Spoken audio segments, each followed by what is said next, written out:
What's going on, everybody? Welcome back to another UFC fight card breakdown. If you're new to these, my name's Lucas. His name's Rohan. We are the Counterpunch Pod, and we do this every week. We hop on a little live stream and break down each and every UFC card. And this week, we have UFC Edmonton. Finally out of the Apex with these fight nights. We're in Edmonton, butt fuck nowhere, Canada. But regardless, it's going to be an all right card. You know, we've got a solid main, solid co-main. Derek Lewis fight. Besides that, it's all right, but it's a good betting card. It's a very, very good betting card. And Rohan and I have some strong predictions that we're going to give to you guys today. And I don't remember the last time we were negative on our predictions. We always have a positive record. Yeah, we look like two retard kids on the screen right now, but we know what the fuck we're talking about. All right, Rohan, how you doing? I'm doing good, my friend. I'm enjoying this freaking summer weather. Again, 77 degrees. You're outside enjoying it again. Man, it's crazy to have that in Syracuse right now. I mean, it's Halloween, so happy Halloween to you and everybody celebrating. I'm excited for tonight and this weekend, but definitely looking forward to this card. I'm excited for the return of Rose Namajunas, the return of Derek Lewis, the return of Brandon Moreno, and I'm very excited to see what he does in the main event. I think he could definitely put on a special performance and deliver a finish, so excited for that. How about you? How you doing? I'm doing well. Last week we had UFC 308, which was sick main, sick co-main, sick card as a whole. Outside of that, Carlos Leal robbery. Called it underdog of the week. You did once again, bro. I mean, that's back to back now. Rohan and I woke up at like 8 in the fucking morning to watch that card. Just to get robbed, first fight of the night. That was one of the worst robberies I've ever seen. I mean, we watched so many together at this point. I mean, we've been watching the UFC together for like 3 years, but I mean, the Tukagov one, I think that was up there. I think he fought Elvis Brenner. That was bad.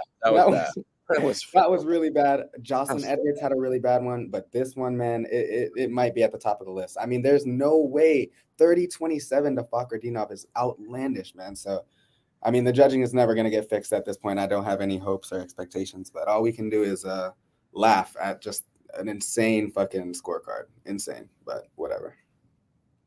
Yeah, it was absolutely ridiculous, but, you know, Rohan, that's sports betting. Sometimes you're on the right side of the decision. Sometimes you're on the wrong side, even if it's an absolute fucking robbery like that. But we move on. We're here, UFC Edmonton. We made money last week. We're going to do the same thing again. We've made money, the last 4 or 5 weeks. So, bro, every week at this point. I mean, the Discord is just going up and up and up. So if you're not in that, get in it right now, ASAP. Agreed. Link in the description of this video if you guys want to sign up to the Discord and just make consistent money gambling on MMA. And Rohan, one thing I was thinking about the other day, like MMA is really the easiest yet hardest sport to bet on because – you know, they only fight 2-3 times a year. You get a small sample size, which is a good thing in my opinion, because you know you really unlike the NBA and the MLB, these teams play 82, 164 games a year. You barely get to see these MMA fighters, which means that they're probably when they're fighting, they're peaking. So you really know what you're getting when they fight.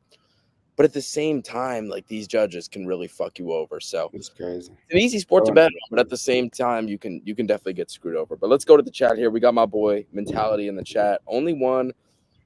Yo, get out of here with that. Shout out Miles Winley in the chat as well. And yeah, I'm gonna pull up Topology here. As I mentioned at the top, you know, it's an all right card. It's definitely an all right card. The main event I'm excited for. It's a close fight. It's going to be an absolute war of a fight. I think this is a banger main event that I'm very much excited for. But the entire card, I mean, it's whatever.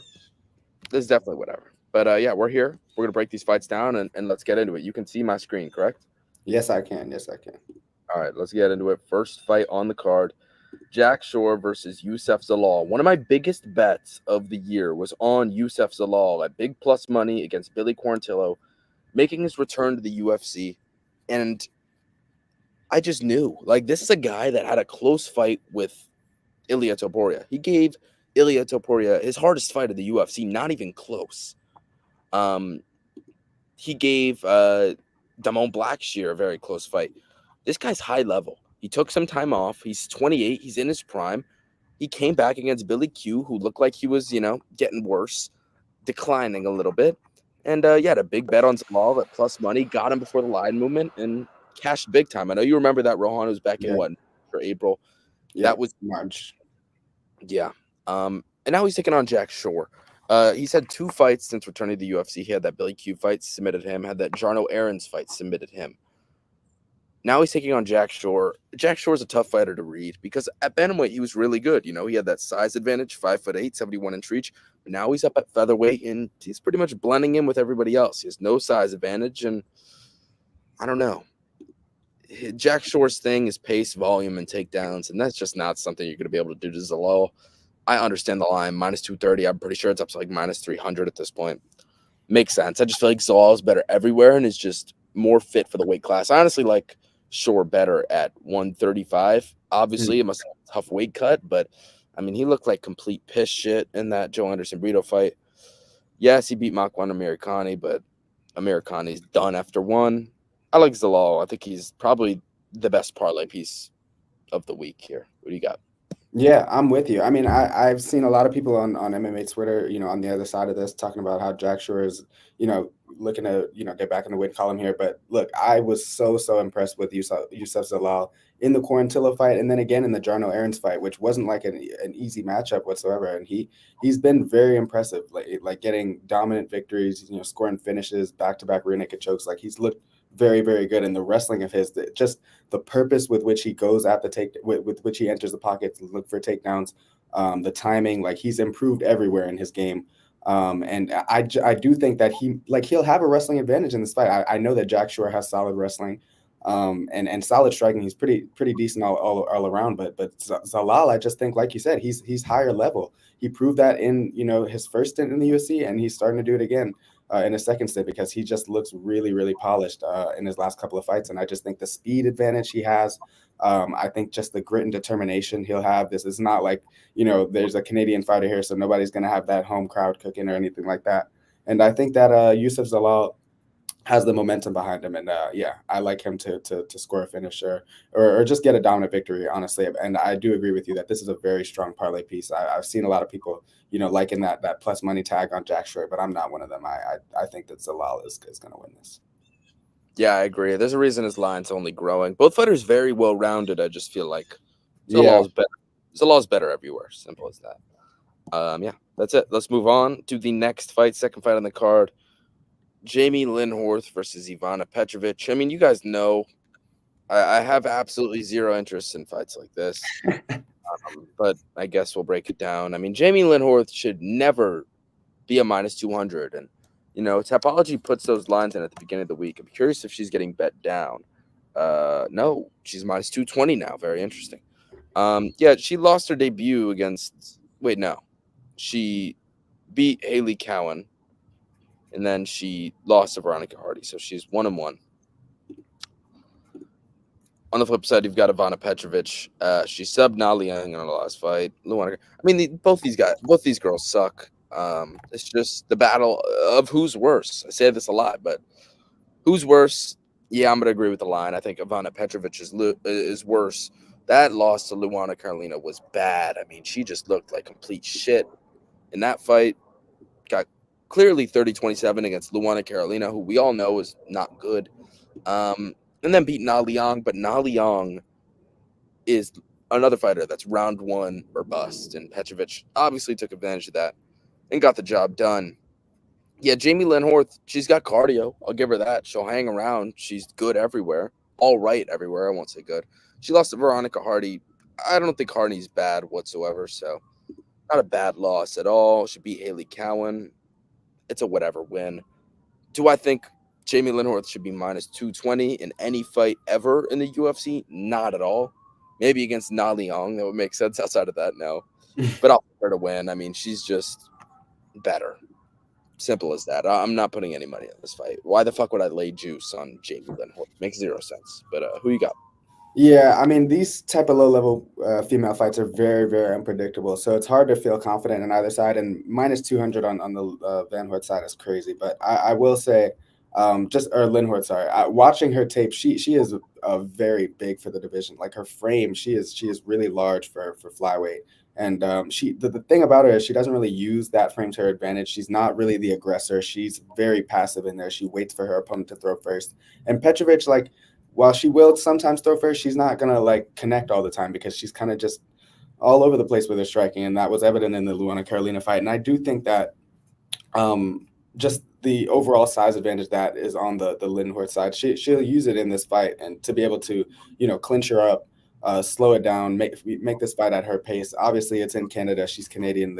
I mean, the crowd is not going to be there at this point, but they'll be behind her nonetheless. But I do think that like all the physical advantages in this fight for Horth will just work to her strengths here, and I think that she'll have success on the ground. She'll probably use her jab. I mean, she didn't use her jab at all in her last fight, but if she does here, I think she will definitely win. Yeah, it's a low level fight, but I'll side with the odds. Yeah, I'm not talking about this anymore. Let's move on. Next fight on the card. This is a good one. This is actually a good fight. That's all right fight. You got Chad and Hellinger taking on Cody Gibson.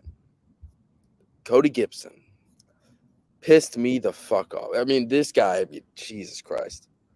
He's lost me money twice, right? Mm-hmm. One time wasn't his fault, and one time was 100% his fault. The first time against Brad Katona, I played his point spread, right?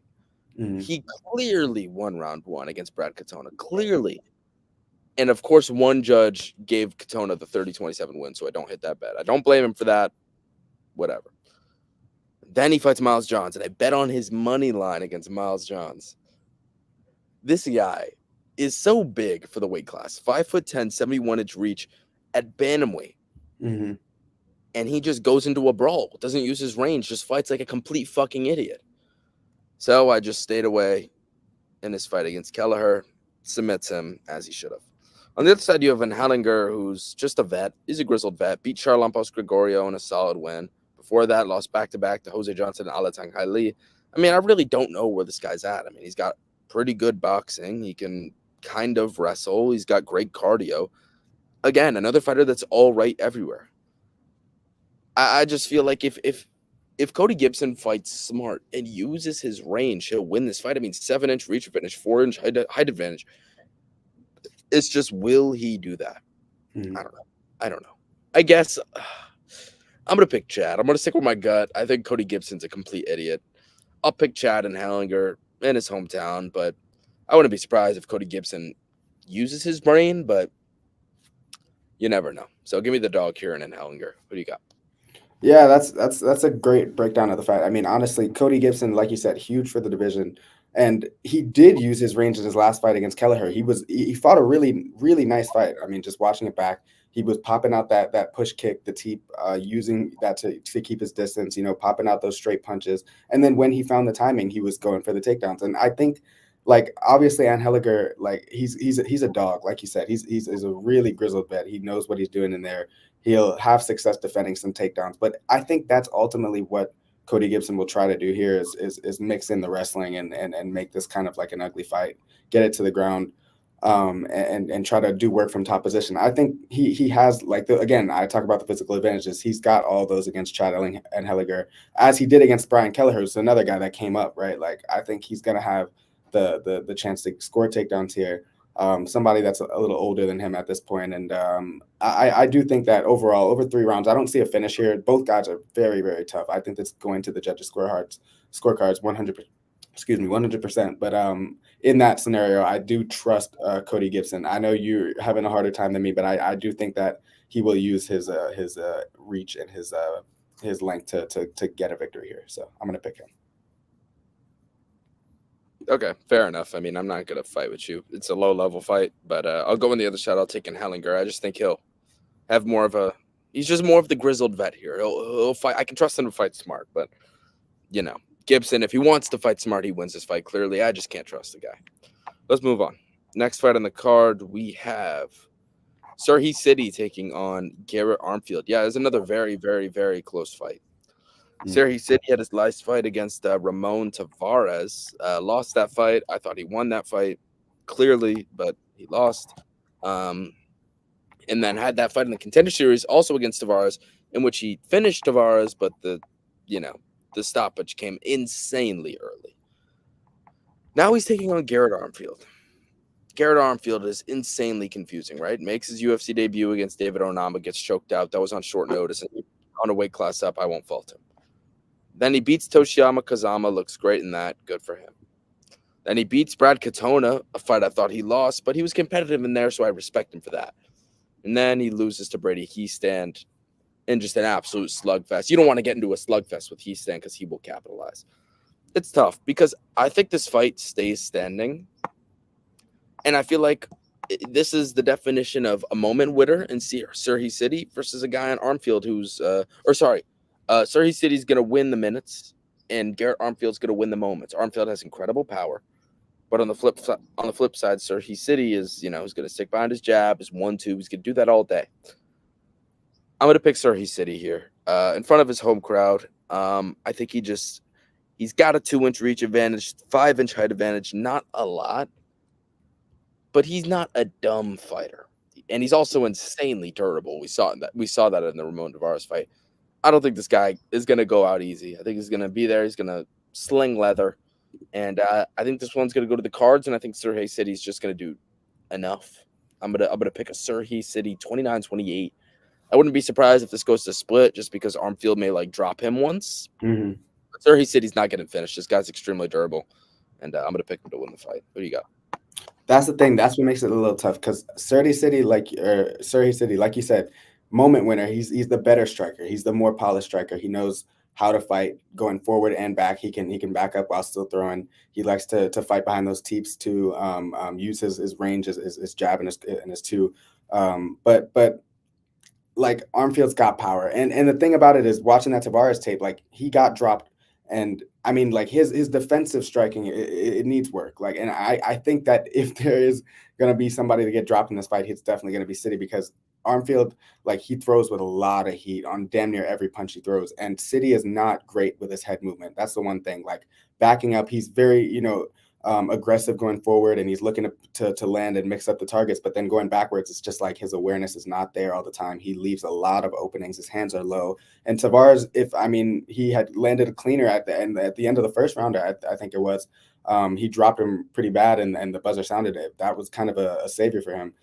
Armfield, I do think, has the potential to drop him. That said, in front of his home crowd, just fighting smart, like you said, I think he's going to win the moments here. He's going to win, the minutes here, and the judges will just see him score enough damage over the course of 3 fights. Just using, he's got fast kicks, man. He uses the leg kicks and then mixes it up, throws it high as well.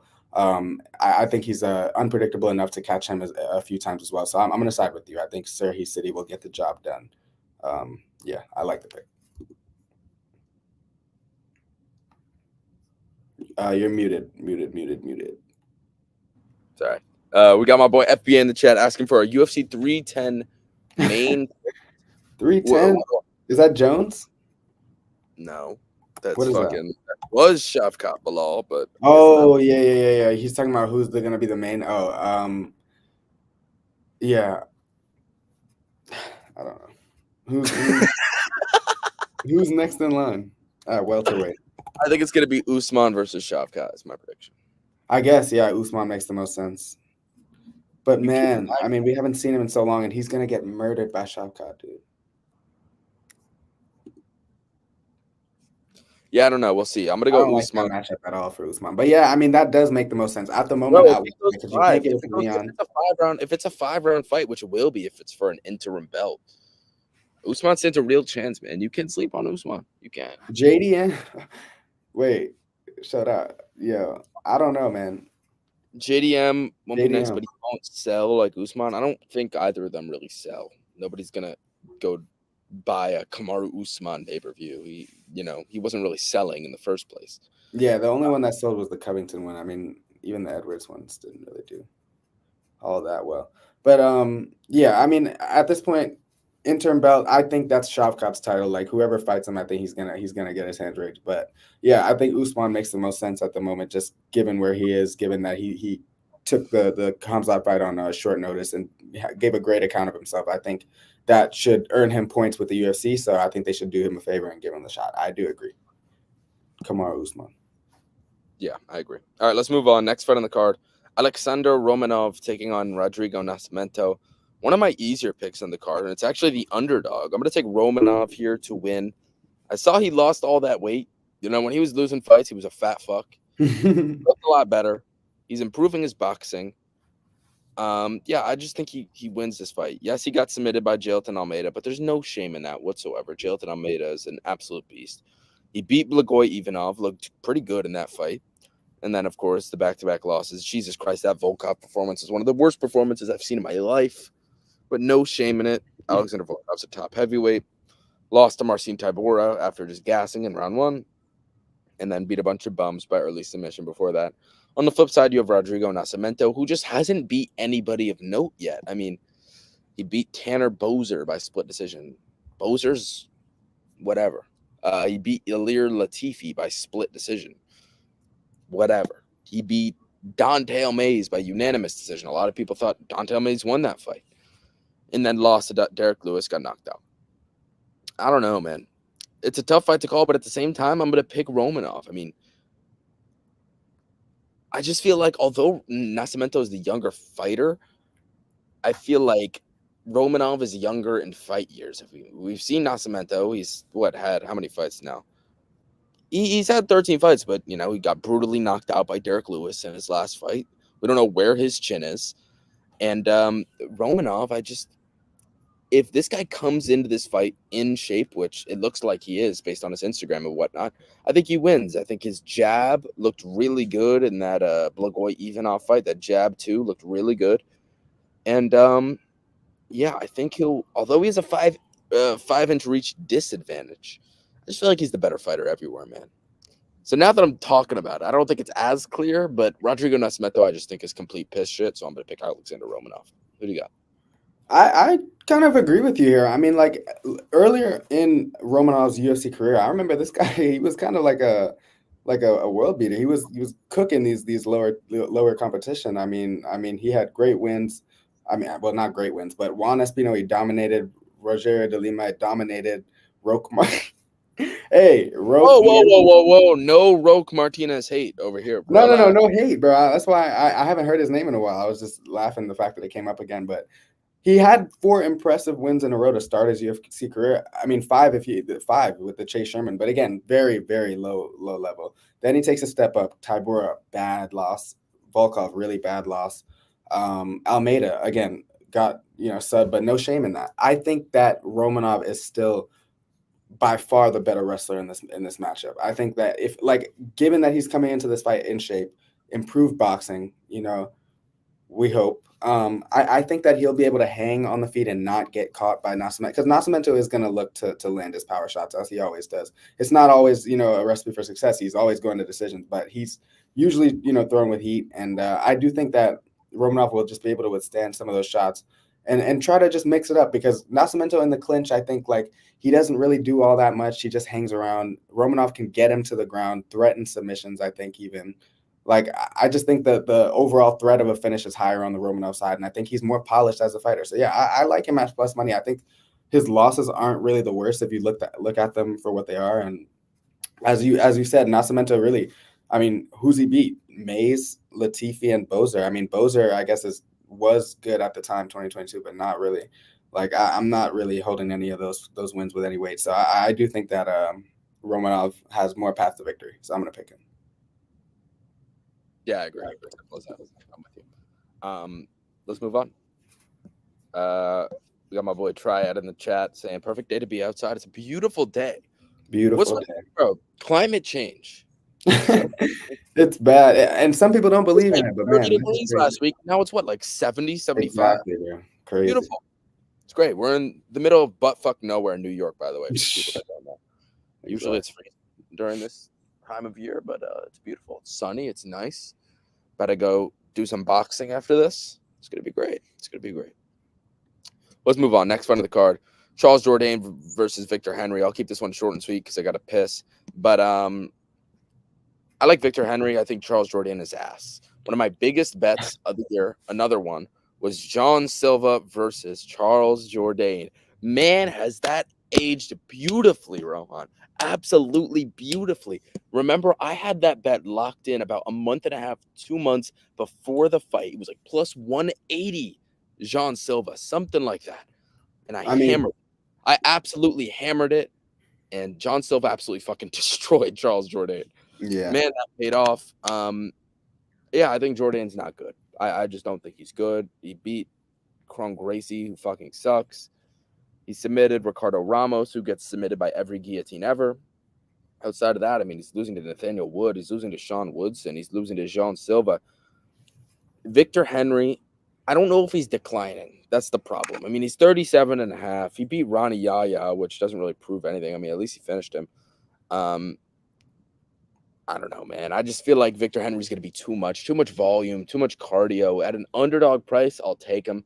I'm going to pick him to win. Not a lot of confidence because I do think there's a chance that Victor Henry goes out there and seems like he's declined a tad bit. But again, I don't think Jourdain's good, and I think he struggles with pressure. And yeah, I'll pick Victor Henry here. And I got to go pee. So give us a long breakdown of this fight. I'm kidding. Don't take too long because I mean you said a lot. You said a lot of what needed to be said. But I will say that look, I was a fan of Charles Jourdain. I mean, I think that most UFC fans were aware of who Charles Jourdain was after his fight with, I believe it was, Andre Ewell, which again, like his career has been so up and down if you look back on it. But that specific win, he had like the Sparta kick knockdown at the end of the fight, and there was some hype being built behind him, but not really enough to get him into that next tier. And I mean, like, he's taken on some tough guys, beat Lando Venata and subbed him. That's a good one. The Shane Burgos fight, like he lost that, but could have definitely won if one judge, just saw it a little different. Nathaniel Wood, I mean, I think Nathaniel Wood's pretty good personally, and I'm not, holding him to that much of a look, man. He's faced some tough guys, is what I'm trying to say. Like the losses, Shane Burgos is good. Nathaniel Wood is good. Sean Woodson, he's been proving this over his last couple of fights. He's improving and is a viable threat. So, and John Silva again. I mean, he got obliterated by John Silva, no doubt about it. But again, this guy was packing some insane power that I was not aware that he had, and neither was Jourdain. The only problem is like in that fight, Jourdain was scared to engage because he was that afraid of John Silva's power. Victor Henry, I don't think he possesses that kind of power. And as Lucas kind of alluded to, is he declining? I mean, at this point, what's he? He's 37 years old. I mean, Jourdain is not looked that impressive, but he is how old is he? 28. I mean, there's a 9-year difference there in age. And Victor Henry, I mean, I haven't really seen like Tony Gravely, Ronnie Yaya, the guys he's beating. I mean, like the Javid Basharat no contest in round 2, he looked lost to Rafael Assunção at his old age. Beat Raoni Barcelos, who's another aging veteran. He's only really fighting guys that are kind of in his tier in the washed category.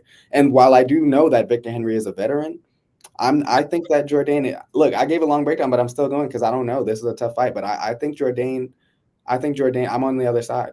I don't think Victor Henry. I do agree that the pressure will be a lot for him, but I don't think Henry has the power like a John Silva or the technicality and the jab of a Sean Woodson, like the consistency with a shot like that. Like I think Jourdain will be able to do enough and win a close decision. I'm on the other side. Yeah, bro. Fuck you. I'm going Victor. That's all I gotta say. Hey, bro, you're a Charles Jourdain hater, and I'm a Charles Jourdain supporter. So there we go. First Charles Jourdain supporter on planet Earth. All right, let's move on to the next fight. An all-right women's fight. Ariane Lipski taking on Jasmine Jasavicius. One of my biggest bets of 2023 on an underdog was Lipski against Casey O'Neill. Everybody was calling me crazy. But yeah, I bet Lipski at like +1 something. And it hit. She dominated that fight, finished it with an armbar, looked great. Then she lost to Karine Silva, but I think Karine Silva is really good. So no shame in that. Where is Jasmine Jasavicius in her career? I really don't know. Is she like aging? She's 35, 36 soon. I don't know. I mean, on the feet, it's going to be close. Jasavicius is going to mix in the wrestling, but Lipski's going to be throwing up subs. I don't know. I think I'm going to pick the underdog here. I just feel like on the feet, it'll be close. Literally exactly what I just said. And I think Lipski is live to find a submission, although Jasavicius has never been submitted. Lipski's so dangerous on the ground. that I think all of the finishing potentials on the Lipski side. So just for that plus money, I'll go Lipski at plus 190. I think that line is way off. It's a close fight, don't get me wrong, but that line is off. So I'm gonna take the dog and Lipski, and my food's here, I think. So sorry, give me 1 second. He's out again. But I do kind of see where Lucas is coming from here. I think that the finishing potential is on Lipski's side because Jazz Vicious, she's not really a finisher per se.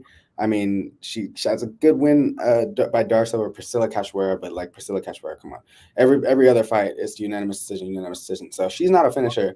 Lipski, I mean, yeah, like he alluded to, she's got the finish potential just because she is a better submission artist, and her BJJ is I mean, just in a different stratosphere. She's gonna have a lot of opportunities if Vicious is aggressive and going for those takedowns and trying to advance positions and things like that. I think Lipski will have opportunities to throw up submissions off of her back, but I don't know. I just think she like on the feet. What is Vicious like all that much of a better striker than Lipski? I don't think so. You know, like I think that Lipski is tough enough to be able to withstand some of those bigger shots that Vicious likes to throw to close the distance.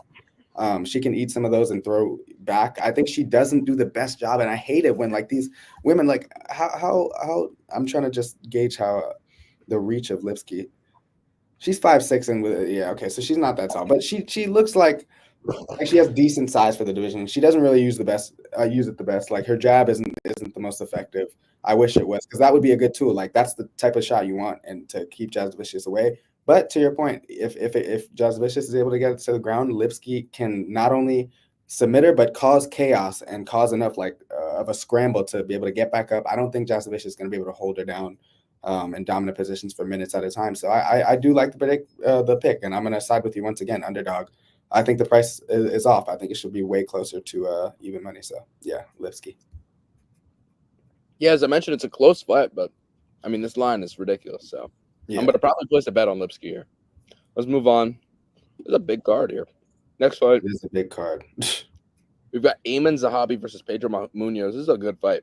Zahabi taking a big step up in his career. Like I don't want to say resurgence, but yeah, kind of resurgence is so interesting. I mean, 4 straight wins, knockout over Draco Rodriguez, beat Tercios in a fucking shit fight, but he got the job done.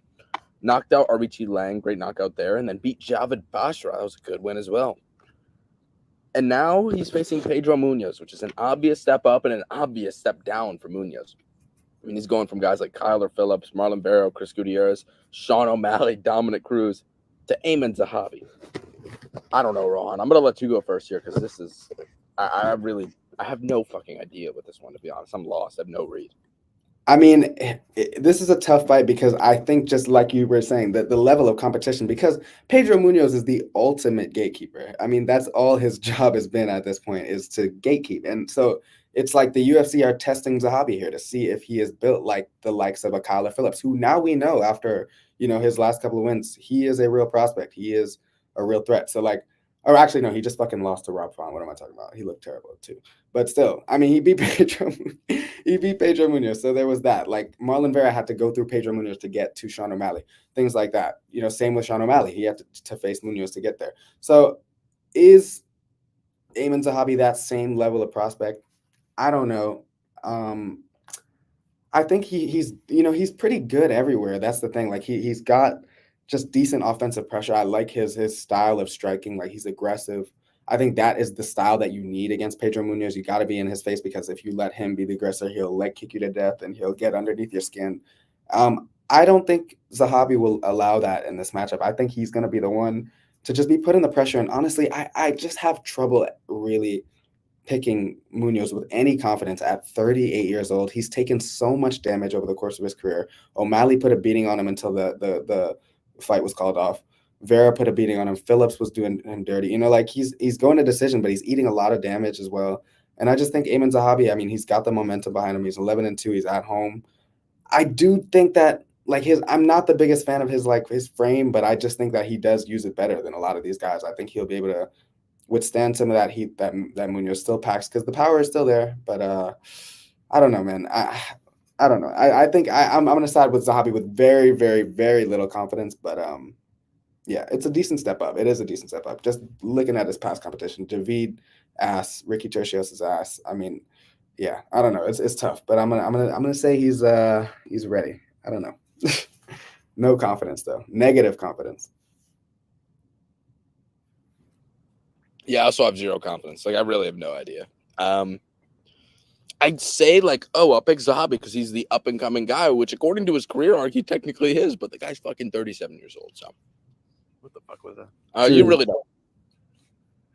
I don't know. I really don't know. But actually, you know what? I think I'm gonna because the thing about it is, like, when we saw Kyler Phillips on the way up, he had already beaten guys like Song Yadong to prove that he was that level of guy. So we knew going into it. Same with O'Malley. We knew what kind of guy he was.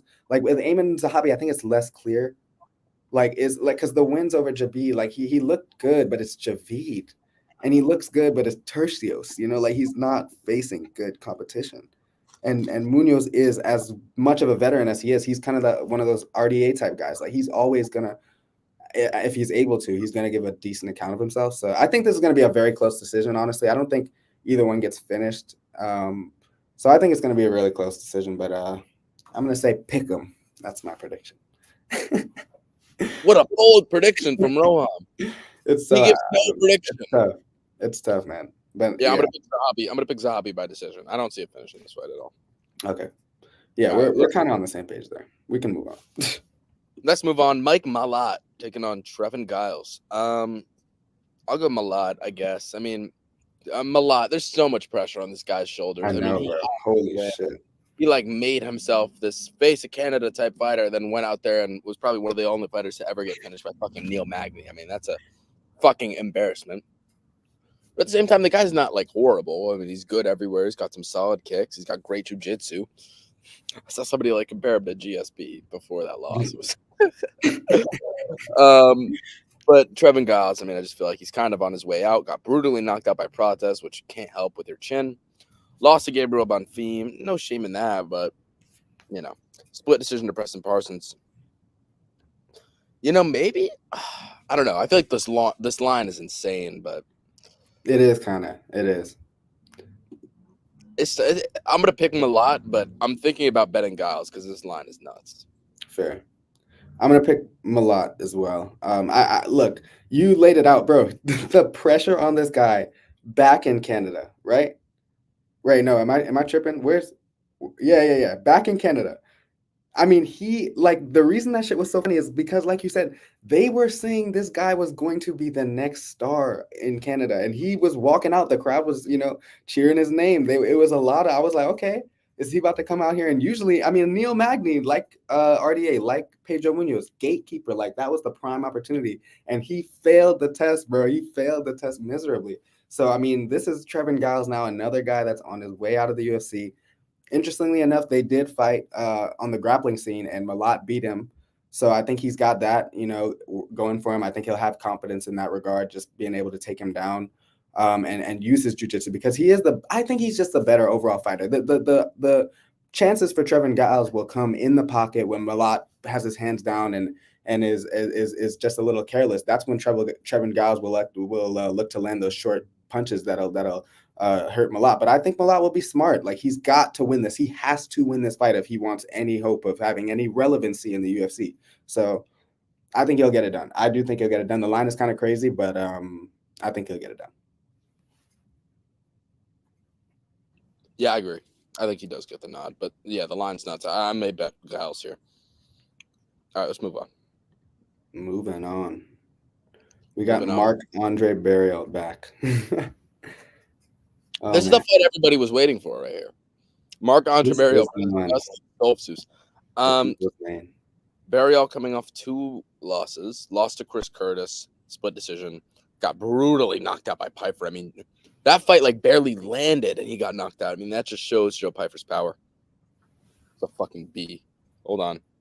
I see it in the camera too. I see it. I got stung in the face yesterday. Remember that? Yeah, that's crazy. I ate that like a fucking champ. But yeah, before that he had back-to-back wins against Julian Marquez, against Eric Anders. I mean, not the best competition. It's just, where does Dustin Stoltzfus rank about these guys? I mean, Stoltzfus is a pretty well-rounded fighter. He's got all right striking. He's got all right grappling. Lost to Ferreira in his last fight, got brutally knocked out. Before that, beat Punahele Soriano. Lost to Abus, got finished. Common opponent. Actually, no, not a common opponent. Barrial never fought him. But before that, beat Dwight Grant. I mean, I can't get a good read on this guy. Where really is he? You don't know. I'm just gonna take the guy that I trust, to Marc-André Barrial, who we know exactly what he's gonna do. He's gonna put on that pace, that pressure, and he's not gonna stop. And I don't see Stoltzfus finishing this fight.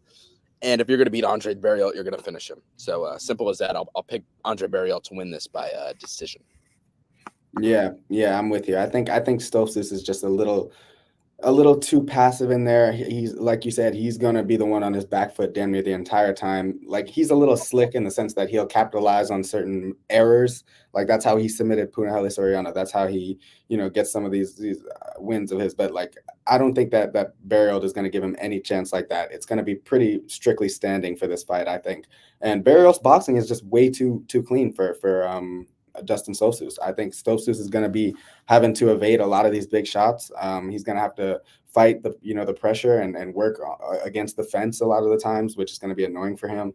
Barrial can hold him there if he wants, but I just think, like that pace and pressure, it's going to be too much over the course of the 3 rounds. And Stoltzfus, like you said, if you're going to finish Marc-André Barrial, if you're going to beat him, you have to finish him. He's not going to, stop coming forward and accept a decision loss. He does have 5 decision losses, but most of the time you do have to finish this guy. So I do think that Stoltzfus he's not capable of doing that, and that's why I think Barrial is the pretty safe pick here. So I'm going to side with you by decision. Yeah, I agree. I think it's pretty safe. So, the way I broke it down, like, Stoltzfus isn't getting a finish at all. Yeah, exactly. That's why, like, his finishes are like in those opportunistic ways where he'll just jump on something, and it's usually a submission. Like, do I see Barrial giving up his back at all? Do I see him putting his neck in a dumb position if Stoltzfus tries to jump on him in the clinch or anything like that? I don't think so. I think he'll be smart enough. He's a veteran. Both of these guys are vets, but I think Barrial's just too well-rounded. So, yeah. Yeah, I agree. Let's move on. Next fight on the card. Interesting fight. Caio Machado taking on Brandon Ribeiro. Machado before was like a fat fucking heavyweight. Mm-hmm. And then I'm seeing pictures of him this fight week, and this guy's in fucking incredible shape all of a sudden now that he's fighting it at light heavyweight. It makes no fucking sense, but he looks, incredible. It does. I don't get the line at all, and I didn't think he was a good fighter in the first place at heavyweight. I'm going to pick Brandon Ribeiro by knockout. One thing that Ribeiro has is power. I just think he finds the chin of Machado. He's cutting a lot of weight. You don't know where his chin is. So I'll go Ribeiro. Little to no confidence. Maybe Machado's like God at light heavyweight, but we really don't know. That's what I'm saying. Look, there's a lot of volatility if he's coming down and looking in good shape, like you say, but I don't know, man. I think that, like, the cardio of Ribeiro is a little question. I think that the coming down will probably help Machado's cardio, but at the end of the day, he's going to have to avoid those huge shots because Ribeiro is always looking to take your head off. When he loses, he usually loses by finish as well. I don't think Machado's really a finisher. Like, you watch his fight with Mick Parkin. 1 minute into the second round, and he's already just kind of just like chilling, and I think, like, obviously coming down, he might be more aggressive and more willing to engage with a fighter that, Ribeiro's going to take this is not a Mick Parkin type of guy. He's going to take the fight to Caio Machado and force him to engage. But in those kind of, firefight scenarios and in those, phone booth exchanges, I think that who's going to get the better, it's always going to be Ribeiro. So if Machado doesn't, surprise me with anything, some jiu-jitsu that he's been working on, some ground game that he's been improving since his cut down to light heavyweight, then I don't see any other outcome than a Ribeiro knockout because there's too many openings. Mick Parkin was landing cleanly on him, and if that's the case, then Ribeiro's definitely going to find the chin. So agreed. Within the first 2 rounds, I think Ribeiro by knockout. Muted. Sorry, I don't want you guys to hear me chewing and shit. I was starving. I have to eat. I'm sorry. But again, I'm really interested to see where Caio Machado is. Like, really interested. Maybe he's a much better fighter. I can't trust it for him to get magically better. Obviously, he's taking his career more seriously due to this massive weight cut. But we'll see. I don't trust it. So I'm going to take the dog that hasn't really proved anything, but we know has brutal power. So we'll take Brandon Ribeiro here by knockout. Let's move on. Probably my favorite fight on the card: Derek Lewis versus Jahonte Denise. Denise getting a big step up. Joined the UFC last year after a big Contender Series knockout. Has had what, 1 or 2 wins in the UFC, and now he's here against Derek Lewis. Yeah, I'm gonna pick Denise by knockout. Simple, very confident. Honestly, maybe my most confident pick on the card. I love Derek Lewis. I love him a lot. One of my favorite fighters in the UFC. I just don't think. I don't think he beats Denise. Denise is a former glory kickboxer, I believe. He's so incredibly skilled on the feet, and I just feel like he's gonna avoid the power punches. That's all you got to do against Derek Lewis.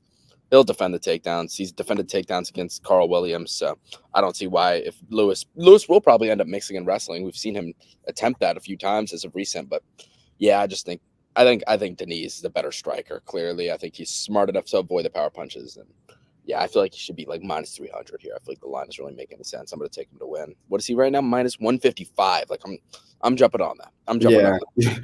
I like yeah. When Derek Lewis, I mean, like the Nascimento fight was a good matchup for him because Nascimento is one of those, plodding heavyweights. He's slow on the front foot, just very easy to hit. Like, I mean, that is the type of heavyweight that Derek Lewis needs to face if he's going to get wins at this point, and he's still going to be around. He signed a big contract with the UFC the last time around, so he's going to have a lot of fights. But this is not a good matchup. I mean, Jonathan Denise, like Lucas was alluding to, I mean, former a glory kickboxer with the pace and the speed and the precision that it is going to take to beat somebody like Derek Lewis. Because if you got power and the speed advantage, then it's just like, where is Derek Lewis going to go? Because he's, I mean, a zero on the ground. And I mean, not that Jonathan Denise is going to look to take it there, but if it does go there, we know the story. So I think it's going to be on the feet for as long as it lasts, because Jonathan Denise, he's going to put the pressure. He's going to, I mean, his head movement's pretty good. Like he's going to be on the front foot, but he's good enough to still have the awareness to get out of the way of those big shots. And Derek Lewis, when he does get faced with pressure, his style is to freaking cover up and shell up against the fence and just like eat the shots. And I think that's just what's going to happen here. Jonathan Denise is going to hurt him with one big shot. Lewis is going to get a little rock, go against the fence to cover up, and he's just not going to withstand. I think Jonathan is going to pick some shots to the body, maybe crumple him there, and it's going to be done deal within the first round, honestly, because this one is not. It's going to be fast. Don't get me wrong. I hope Derek Lewis wins. I just don't think it'll happen. No, it's not happening. not this one. Yeah, I really don't understand the line. I mean, I get Denise hasn't really proved anything, but I mean, when you have somebody with such a background in kickboxing versus a guy that's clearly declining in Derek Lewis, although he knocked out Rodrigo Nascimento wasn't really anything, Mm-hmm. So, yeah, I like Denise here big time. I'm going to bet on him, but I'm going to have weird feelings, when I win that bet. Weird feelings. Let's move on. Co-main event. Rose Namajunas versus Aaron Blanchfield. It's a very, very close fight. I mean, it's the definition of striker versus grappler. If Rose can defend the takedown, she wins the fight clearly. But if Blanchfield can get takedown, she wins the fight clearly. So, I don't know, Rohan. I'll go second. I'll ask you the question. Does Blanchfield get those takedowns? I think she's going to struggle. I think she'll get her down maybe once or twice, but I don't think Rose has never been the type, really. And when have we seen, like somebody be able to control Rose on the ground for long periods of time? I mean, Carla didn't even try shit, and that would have been like the best instance of it. I mean, Weili had some success in their second fight taking her down, but I think Rose just answered the call and did the same exact thing to win that one. So, like, when have we really seen? And Rose is good off of her back. This is a girl that's been practicing jiu-jitsu and competing on the grappling scene for as long as she has been a UFC fighter, as long as she's been doing MMA. She lives and breathes everything fighting, and I just don't see a world in where Blanchfield's able to just hold Rose Namajunas down, and that's how she wins fights, right? Like when Blanchfield wins fights, she's getting you down easily, and look, she was able to do that to Jessica Andrade, but everybody's able to do that to Jessica Andrade at this point. She was able to do it. Molly McCann. Molly McCann is a can. She is no threat on the ground whatsoever. Rose is not only going to defend and contend a lot of the takedown attempts, but she also is a threat off of her back and a threat in the submission game in general. And factor that in with, I mean, look, there's a 3-rounder, right? So it's not the best. I think I would prefer it to be a 5-rounder for Rose. But I think in the 3 rounds she'll be able to do enough. She's got pressure on her shoulders. I think this is a good weight class for her. She did really well against Manon Fiorot, even though she lost that fight. I thought you could have made a case to score it for her, and I think that she's going to be able to do enough, and on the feet, especially in the judges' eyes, to score enough damage to trump Blanchfield's control. So I'm going to side with my favorite female fighter since day one, Rose Namajunas. Get back in the good graces of the UFC. Get back to the title picture. Maybe we'll see. Sorry, I thought you were about to say that Aaron Blanchfield was your favorite fighter. I wasn't listening there No, for a fuck Aaron second. Blanchfield. Even though she did train at Tiger Schulman's, where I trained at for 14 years, she trained there, and I've heard some good stories about her. But hey, no, not in this case. I'm praying on her downfall. Yeah. I don't know. It's tough. Does Blanchfield get those takedowns? I'm going to take Blanchfield to win. I'm sorry. I'm on the other side. I do think she gets the takedowns. And honestly, I just think Manon Fiorot is that good of a striker that she just kind of exposed Blanchfield. But I feel like this is a step down for Blanchfield. I feel like she will get takedowns. Although Namajunas has great jiu-jitsu, I feel like she will get takedowns. And I feel like she'll mix in the striking at the perfect times. I think she mixes in the wrestling. And it's going to be a close fight. I mean, it's Blanchfield versus Namajunas. Yeah. Will it be, though? I don't know. I mean, if Blanchfield's able to get like minutes of control, if she's able to take her down and Rose can't do anything about it, then it won't be a close fight. But at the same time, like, and I will say that I don't think Rose has still developed enough to the division to have the power to knock out Blanchfield. So like Fiora was piecing her up. Like I don't think Rose can inflict too much, damage on her, but I think she can hurt her and just keep up that pace enough of the time and avoid the takedowns. But if you say that she's going to get takedowns, then yeah, I could see it being an easy win for Blanchfield if she has success. Yeah, I'm gonna side with Blanchfield. Rohan's on the other side with Namajunas. Simple as that. Let's move on. Main event of the evening: Brandon Moreno versus Amir Albazi. Another one of my most confident picks on the card is going to be Brandon Moreno. I do think he beats Amir Albazi. It doesn't really have anything to do with Albazi. I just feel like Moreno. Let's talk about those last two losses, right? Lost to Pantoja, but I think he broke his hand or wrist in the first or second round. So you really can't blame him for getting injured and still put up a very close fight, a fight that a lot of people thought he won. And then a fight against Brandon Royval. They were in altitude, and Royval is known for having absolutely insane cardio, and he just got out cardioed. They're now in Edmonton. Moreno, hopefully he comes into this fight healthy, no altitude against a guy in Albazi. I just feel like Moreno has the better striking. Albazi's obviously going to mix in the takedowns, but Moreno we know is an incredible scrambler. And I just feel like Moreno's going to piece him up on the feet when Albazi tries to get takedowns. Maybe he gets one or two, but I think Moreno just scrambles out, and I think he wins either by late finish or decision. And I'm very confident in it. I'm going to go Brandon Moreno to get the job done here, and I'll probably bet his money line as well. Yeah, at minus 155, the money line looks great, but I really agree with you 100%.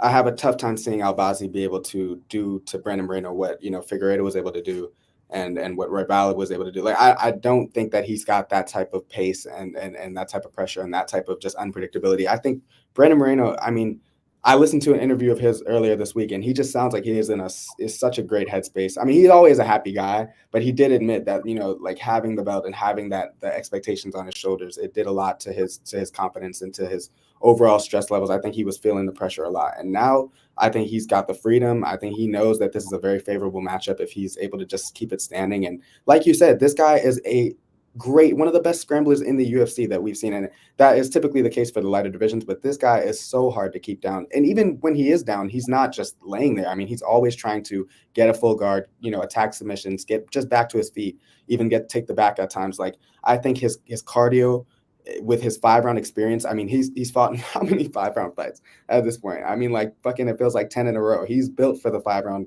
environment. Albazi, like while he did, beat Kai Kara-France, we can all agree that that could have gone the other way easily. And like, I mean, I just think Brandon Moreno's too fast, too accurate, too composed of a striker all at the same time. Like this is still one of my favorite fighters. I know he's one of your favorite fighters, but he is so good. And just like his energy and all that, I'm really rooting for him. But I do think that this is a great matchup for him. It's all it's all that he would want in an opponent. I think like Albazi doesn't. I mean, other than the big shots and the off takedowns, he doesn't have to worry about too much, right? So I think he can get it done. So I like Brandon Moreno. I think your prediction's spot on too, either by late finish where he has the cardio advantage or just a clear decision. So I'm gonna pick Brandon Moreno to get it done. Yeah, for sure. And also, like, I hope I'm right about my prediction that he's not washed and that it was just circumstances in those last 2 fights. Because Brandon Moreno is one of my favorite fighters. I mean, he made me fall in love with that first Figueiredo fight. I mean, it was almost like going into the fight, it was like David versus Goliath. And then you saw Moreno put up a real fight. And Yeah. maybe even win that fight. And then comes back and gets a submission in their second fight. And that was one of my favorite UFC moments of all time. It's just, is he washed? I don't think so. I don't think he is. I just think it was circumstances in the last 2 fights. Hopefully, he comes into this fight healthy and gets the job done. I'm rooting for Brandon Moreno big time here. And I hope he wins. But outside of that, this is a fun fight card to break down. How many fights was this? 14, right? Yeah.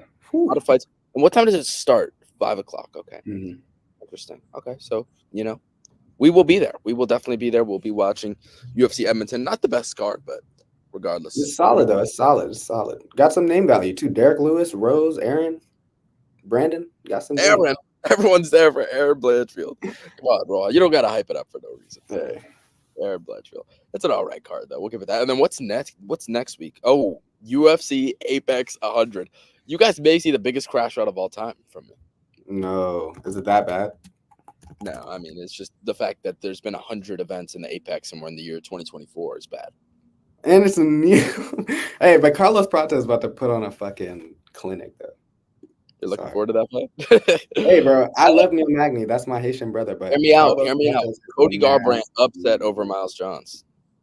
I like that, bro. We are both on the Miles Johns hate train. We do not like that motherfucker, but. And I mean, Cody Garbrandt, he's still sticking around. Like he's sticking around. So why not get another win?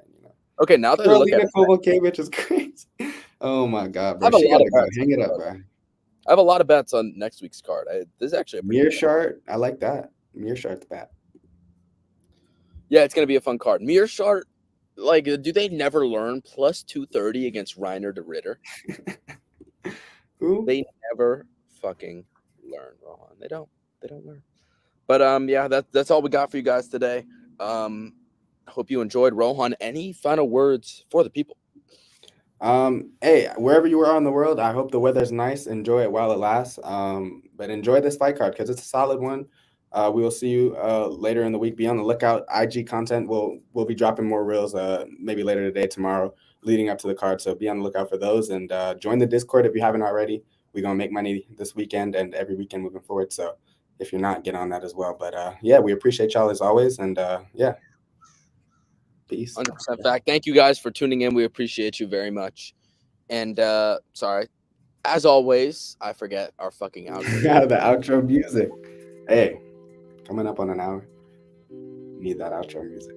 Yeah, so I need this to hit an hour. So we're about almost a minute away. So the intro is gonna be sitting there for like 2 minutes. Just be prepared for that. But yeah, everybody.